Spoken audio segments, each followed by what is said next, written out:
जी जनाब, आज कोर्ट में जिस तरह का पक्षकार को लेकर फैसला आया है, क्या पूरा मामला है? किस तरह का? जी हाँ, आज एक बहुत ही अहम फैसला माननीय सिविल न्यायाधीश श्री मनमोहन चंदेल जी द्वारा दिया गया है। ये फैसला जो है दरगाह मंदिर विवाद जो हिंदू सेना द्वारा एक विवाद प्रस्तुत किया गया था, दरगाह पे मंदिरों ने दावा पेश किया गया था, उसके अंदर दिया गया है उस प्रोसीडिंग में। ये ऑर्डर 1 रूल 10 की एप्लीकेशन विभिन्न पक्षकारों द्वारा लगाई गई थी। इसमें वो पार्टी बनने के इच्छुक थे जो लोग, कई लोगों ने अपने हित बताए, कई लोगों ने कहा कि हम लोग नेसेसरी प्रॉपर पार्टी हैं। मैं पहले ये बता दूं कि ये दावा जो पेश किया गया था, इस दावे के अंदर हिंदू सेना द्वारा दरगाह कमेटी को, भारत सरकार के अल्पसंख्यक मंत्रालय को और आर्कियोलॉजिकल सर्वे ऑफ इंडिया के डिपार्टमेंट को पार्टी बनाया गया था। इसमें दरगाह के जुड़े जो अन्य पक्षकार हैं उनको पार्टी नहीं बनाया गया था। जब से ये दावा प्रस्तुत हुआ उसके बाद से ही दरगाह से जुड़े जो पक्षकार हैं, अहम पक्षकार जो हैं, उन्होंने बाकायदा इसमें ऑर्डर 1 रूल 10 जो सीपीसी का प्रावधान है उसके तहत पार्टी बनने की एप्लीकेशन लगाई थी। और उनके साथ साथ विभिन्न कई पक्षकारों ने आस्था के आधार पर, कई लोगों ने, कई एनजीओ ने भी इसमें एप्लीकेशन प्रस्तुत की थी। हम लोगों ने ऑफिस ऑफ सज्जादा नशीन, जो कि एक हेरिडिटरी ऑफिस है, ख्वाजा साहब के वंशज होते हैं सज्जादा नशीन, ख्वाजा साहब के दरगाह के आध्यात्मिक प्रमुख कहा जाता है सज्जादा नशीन को, जो कि ख्वाजा साहब के वंश से ही होगा, वही इस पे वंशानुगत पद पे आसीन होगा। ये उच्चतम न्यायालय द्वारा पूर्व में ही तय किया जा चुका है, लेकिन उनको पार्टी नहीं बनाया गया था। तो हमारे कार्यालय की तरफ से भी बाकायदा एप्लीकेशन प्रस्तुत की गई थी, जिसपे गत तारीखों पे बहस हुई पूरी तरीके से। सभी याचिकाकर्ताओं ने अपनी अपनी तरफ से बहस प्रस्तुत की थी। हमारा तर्क यही था कि क्योंकि हम ख्वाजा साहब के वंशज हैं, ख्वाजा साहब के मज़ार के ऊपर जो आरोप लगाए गए इस दावे के अंदर, वो आरोप जो हैं हम लोग उसी के अंदर, क्या नाम है, हमारे बुजुर्ग हैं ख्वाजा साहब, उनके वंशज है, और हमारे बुजुर्गों के मज़ार के बारे में बात की जा रही है, जो आपत्तिजनक बात की जा रही है, तो हमारे दावे में पार्टी होना बहुत ज़रूरी है। सज्जादा नशीन इसमें एक नेचुरल, नेसेसरी और प्रॉपर पार्टी है, क्योंकि सज्जादा नशीन का जो रिश्ता है करीम नवाज के दरबार से, वो बाय नेचर है, बाय ब्लड है। ये तर्क हमारे वकील की तरफ से रखे गए थे। तो आज माननीय न्यायालय ने, श्री मनमोहन चंदेल जी ने आज एक बहुत ही अहम फैसला दिया। उस फैसले में बाकायदा उन्होंने सबकी 110 एप्लीकेशन पे विचार करते हुए बाकायदा एक निर्णय दिया, जिसमें खुद्दाम साहिबान जो दरगाह के खादिम हैं, उनकी जो रिप्रेजेंटेटिव बॉडी है, अंजुमन याद सैयदजादगान और अंजुमन शेखजादगान, उनको पार्टी माना गया है। और सज्जादा नशीन साहब जो ख्वाजा साहब के दरगाह के आध्यात्मिक प्रमुख, ख्वाजा के वंशज, उनको पार्टी होना स्वीकार किया गया है। माननीय न्यायालय ने जो अपने आदेश में कहा है, मैं उसका पहला एज इट इज आपके सामने छोटा सा पढ़ देता हूँ।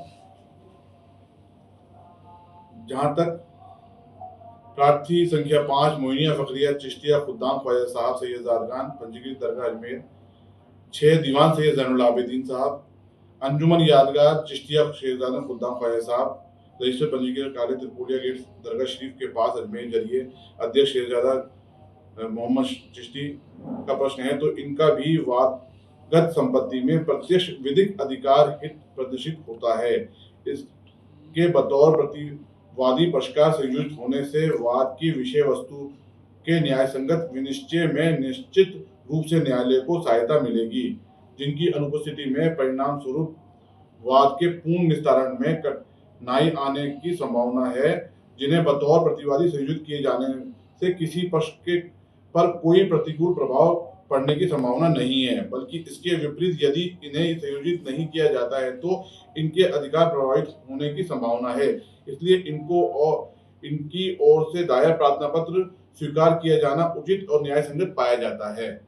हिमालय न्यायालय ने सज्जादा नशीन साहब और जो अंजुमन की संस्था है खुद्दाम साहिबान, उनके लिए कहा गया है, इसमें पार्टी बनाया, और हमें पूरा यकीन है कि हम लोग पूरे इसके अंदर मजबूती के साथ सज्जादा नशीन साहब की तरफ से दरगाह के पूरे तरीके से जो हिस्टोरिकल एक दरगाह की हिस्ट्री है और एक जुडिशियल हिस्ट्री दरगाह की, उसकी पूरी मजबूती के साथ इस वाद में हम रखेंगे, और हम पूरे यकीन है हम मजबूती के साथ इस वाद को लड़ेंगे, और पूरे यकीन है हमारे को कि हमारे जो वकील हमारे इसमें जो पैरवी करेंगे वो पूरी तरीके से मजबूती के साथ इस वाद को अंदर जो भी सुनवाई होगी इसमें आर्गूमेंट करने की कोशिश करेंगे कि इस वाद को भी हम लोग विद कॉस्ट खारिज कराएं। हम इस आदेश को क्या नाम है, बहुत ही पॉजिटिव रूप में देख रहे हैं, और एक बहुत ही स्पष्ट आदेश है कि क्योंकि कई लोग इसमें माना जा रहा था कि कई लोग ऐसे लोग इसमें पार्टी बनने की एप्लीकेशन लगाई है कि जिस तरीके से कुछ लोग मेरा मानना ये, मेरा दावा ये कि ना पब्लिसिटी के लिए पेश किया गया है, हमारा मानना तो ये है। इसी तरीके से कुछ लोगों ने 110 की एप्लीकेशन लगाई थी। न्यायालय ने स्पष्ट कहा है कि कुछ लोगों ने आस्था का आधार बनाया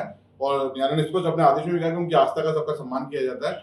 लेकिन न्यायालय ने जो उनकी एप्लीकेशन पे जो एक टिप्पणी की है वो मैं पढ़ के सुनाना चाहता हूँ, और ये बहुत जरूरी है कि इससे अनावश्यक रूप से जो लोग इस प्रोसीडिंग को बाधित करने के प्रयास करने की कोशिश कर रहे थे या पब्लिसिटी स्टंट के तौर पे इसे पार्टी बनना चाहते थे, उनकी विचारधाराओं पे या उन जैसी सोच अन्य लोगों द्वारा रखी जाने वाली सोचों पे विराम लगेगा और अनावश्यक रूप से इस प्रोसीडिंग को बाधित करने के लिए कोई इस तरह का प्रार्थना पत्र प्रस्तुत भविष्य में नहीं करेगा। न्यायालय ने स्पष्ट तौर से उन सबके लिए कहा है कि इन प्रार्थीगण की ओर से प्रस्तुत आवेदन महज तुच्छ प्रसिद्धि प्राप्त करने एवं अनावश्यक रूप से वाद की कार्रवाई को प्रभावित करने के उद्देश्य से प्रस्तुत किए गए हैं। कुल मिलाकर हमें ये कहने में कोई अतिशयोक्ति नहीं है कि न्यायालय की प्रक्रिया को तुच्छ प्रसिद्धि अथवा निराधार दावों का मंच बनने की अनुमति नहीं दी जा सकती।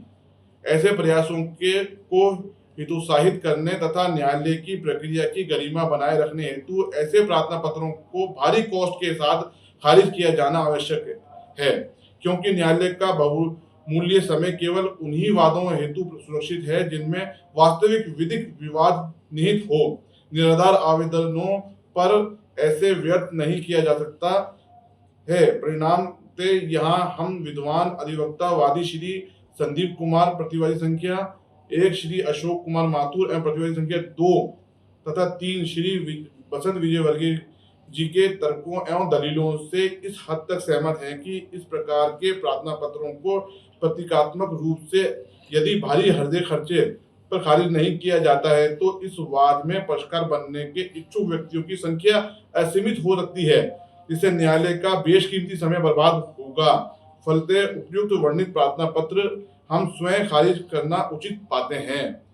ये बहुत सकारात्मक रूप से इसको देखना चाहिए, क्योंकि जाहिर सी बात है कोई वाद प्रस्तुत किया जाता है तो उसमें तो न्याय संगत आपका हित होना चाहिए, आप प्रॉपर पार्टी होनी चाहिए, आप नेसेसरी पार्टी होनी चाहिए और आपके हित किस तरीके से प्रभावित हो रहे हैं साबित करना जरूरी होता है।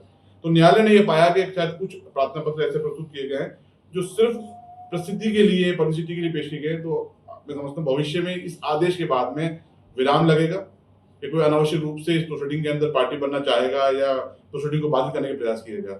ये आदेश को मिलाकर के एक बहुत अच्छा आदेश आया है और दरगाह के जो मेन हितधारक थे, खास तौर से विशेष तौर से मैं सज्जादा नशीन साहब के कार्यालय से हूँ, उनका उत्तराधिकारी हूँ सज्जादा नशीन साहब का, तो हमें पार्टी बनाया गया है। हम ये विश्वास दिलाना चाहते हैं कि इंशाल्लाह ताला इस केस को बहुत मजबूती के साथ लड़ा जाएगा और इस दावे को भी हर्जे खर्चे के साथ खारिज कराया जाएगा इंशाल्लाह ताला।